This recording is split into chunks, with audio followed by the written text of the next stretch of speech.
Hey, what's going on, everybody? It's Alex from TCG Discussions, and I'm coming in with my third place announcer deck profile. That's right, 2021, I got third place with announcer.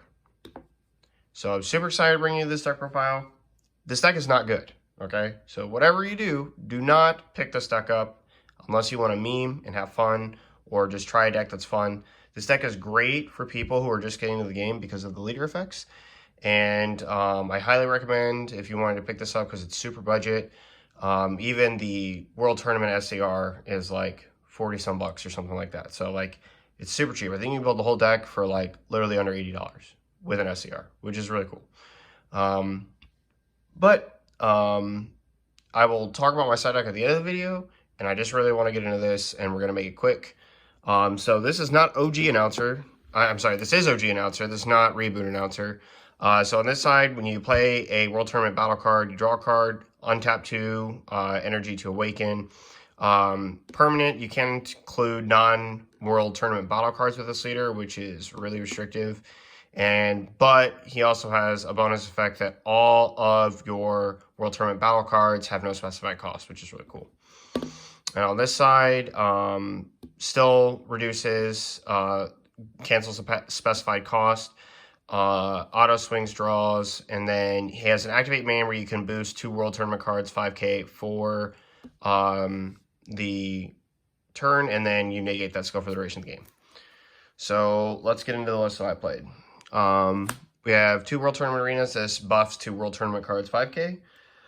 4 Flying Nimbus. It is absolutely obligatory to play in this deck because, let's just face it, your announcer, you are definitely slower than everything else around you.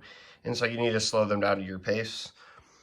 4 Power Burst. This is completely busted in this deck because it fetches back our super combo.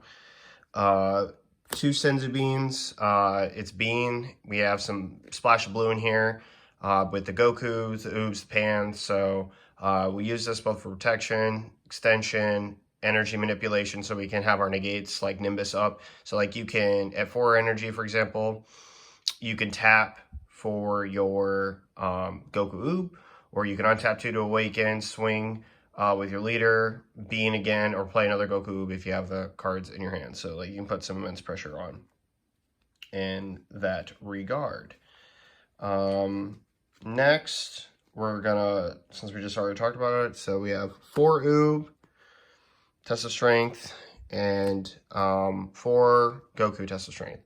Test of Strength Goku plays the Oob, and then they buff each other 5k, and then Oob bottom decks 2 cards 20k or less. Goku's Double Strike, and Oob is critical. Next, we played 2 Announcer Play-by-Play Pro. This is a black negate 1-drop, which is also fetchable off of your Power Burst, and you can play it down, and if you have 2 other World Tournaments, you draw 2 cards. So that's really cool. Also synergizes with the leader to draw a card on your opponent's turn. Bulma and Inspiring Support. This thing is completely broken in this deck. Like, this super combo is absurd. It is a fetchable off Power Burst, which is already broken enough. And then to top that off, you can play it to draw a card. And it has an added effect that it gets 0 cost 10k, plus another 2,000 for every different color energy that is different colored in your energy area. And we are quad color in this. So there were multiple times where these were 18k super combos, which is nuts. And the fact that you get this back off Power Burst means like a 30k swing literally at like turn 3 can be stopped solo by this card, which is just ridiculous. Next, for our draw engine generation, as if we don't draw enough cards, we play 4 Shen and we play 4 Roshi. This is completely like obligatory to me if you're ever playing Announcer. These 2 cards, Shen and Roshi, are nuts. So when they're both on the board, they rest each other. So Shen rests Roshi, Roshi rests Shen, and then you draw a card every time that happens. They have barrier, so they're not easily removed by board wipe, which means your opponent has to attack into them. And then to make it even like better is if they don't attack these cards, you are just netting serious advantage throughout the game. So Shen and Roshi, super cool. And when you play a battle card, you draw a card. So you're going, like, on your turn 2 to play both of these, you draw 3, which is just kind of ridiculous. But that's all you do in pass. which is why Announcer's bad. Then we got 2 Awakening Talent Pan. This card's really good because you can put pressure on your leader and it bounces back to your hand, so it's more combo power for the turn, and it's self-awakening. It's also blue, so when you're at the game state or you're awake and you're not wanting her in your hand anymore, you charge her.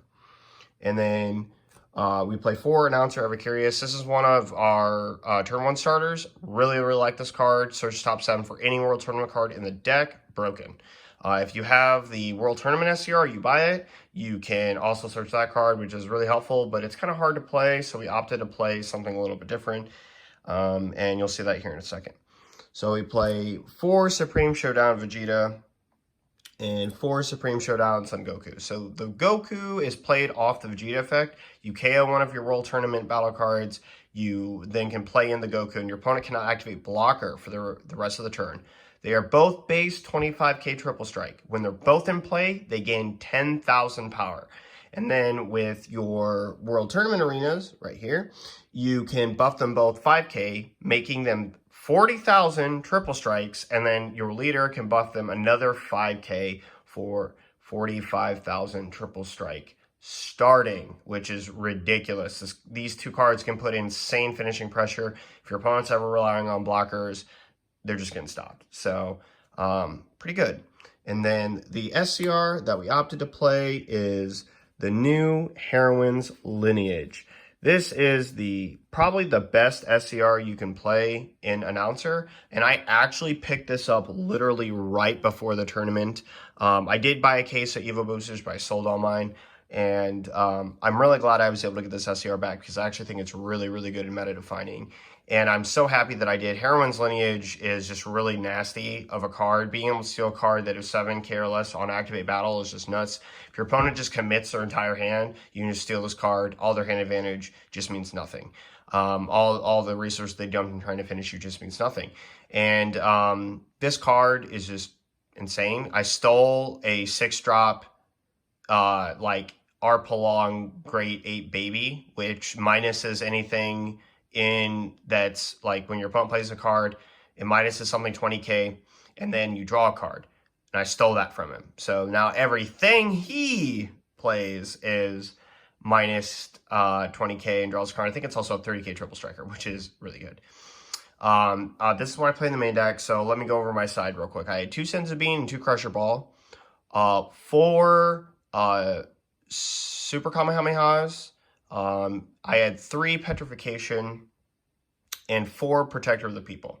You can only basically side extra cards because there's no other World Tournament cards that you'd be siding that are good. So, yeah, I really, really liked playing this deck. It was so memey and fun and just laughing the entire time. I killed somebody with a Announcer Ever Curious by swinging and then comboing it up to like 49,000 power for the last damage because I could.